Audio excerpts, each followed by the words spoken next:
స్వర్ణాంధ్రే శ్వాసగా పాలన సాగిస్తున్నామని AP CM Chandrababu చెప్పారు. వెంటిలేటర్ పై ఉన్న రాష్ట్రానికి కేంద్రం ఆక్సిజన్ ఇచ్చిందన్నారు. ఎన్ని ఆర్థిక ఇబ్బందులున్నా హామీలు నెరవేరుస్తున్నామని తెలిపారు.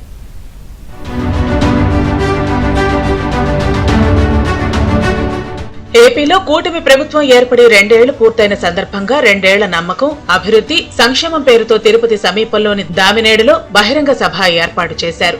CM Chandrababu, deputy CM Pawan Kalyan, మంత్రి లోకేష్, బీజేపీ రాష్ట్ర అధ్యక్షుడు మాధవ్, కూటమి నేతలు పాల్గొన్నారు. కేంద్ర మంత్రులు రామ్మోహన్ నాయుడు, పెమ్మసాని చంద్రశేఖర్, రాష్ట్ర మంత్రులు, ఎంపీలు, ఎమ్మెల్యేలు హాజరయ్యారు. రాష్ట్రాన్ని గెలిపిద్దాం, ప్రజాస్వామ్యాన్ని కాపాడదామన్న పిలుపుతో 2024 ఎన్నికల్లో కూటమికి ప్రజలు ఘన విజయం అందించారని సీఎం చంద్రబాబు తెలిపారు. ఎన్ని ఆర్థిక ఇబ్బందులున్నా ఇచ్చిన హామీలు నెరవేరుస్తున్నామన్నారు. Polavaram, Amaravati, Visakha steel plant, railway zone సహా అనేక విషయాల్లో కేంద్రం అండగా నిలిచిందని చంద్రబాబు గుర్తు చేశారు.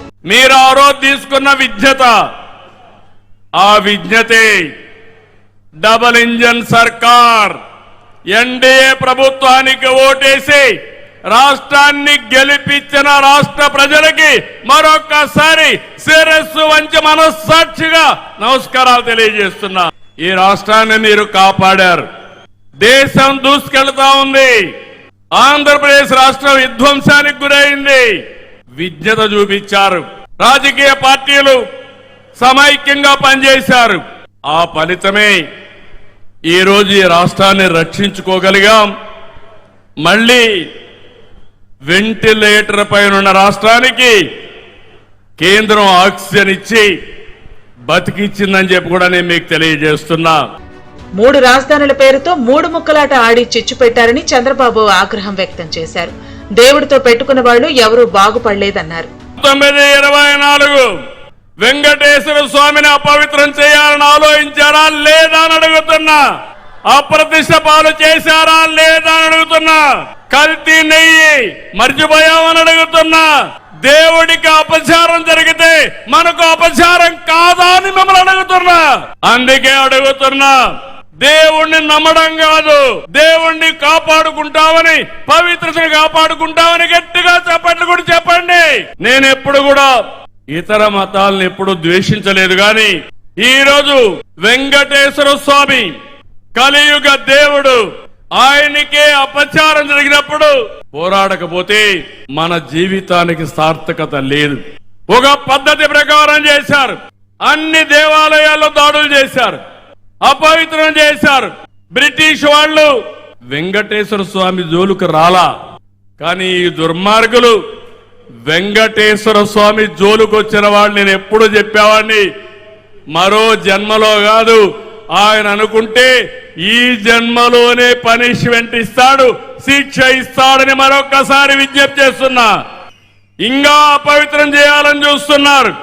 మళ్ళీ ఒకే మాట చెప్తున్నా, వెంకటేశ్వర స్వామి పవిత్రతను కాపాడుకునే శక్తి, సామర్థ్యం మాకుంది.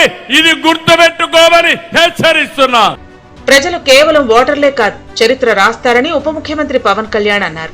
2024లో ప్రజలు ఇచ్చిన తీర్పుతో రాష్ట్రానికి మళ్లీ కొత్త ఆశలు వచ్చాయని, ఆ తీర్పు ఒక తరం భవిష్యత్తుకు నమ్మకం కలిగించిందన్నారు. కులం, ప్రాంతీయత నుంచి తెలుగు రాష్ట్రాలు బయటకు రావాలని పవన్ పిలుపునిచ్చారు. ఈ విజయం కేవలం తెలుగుదేశం పార్టీతో, భారతీయ జనతా పార్టీతో, జనసేన పార్టీతో కాదు, ప్రజల విజయం ఇది.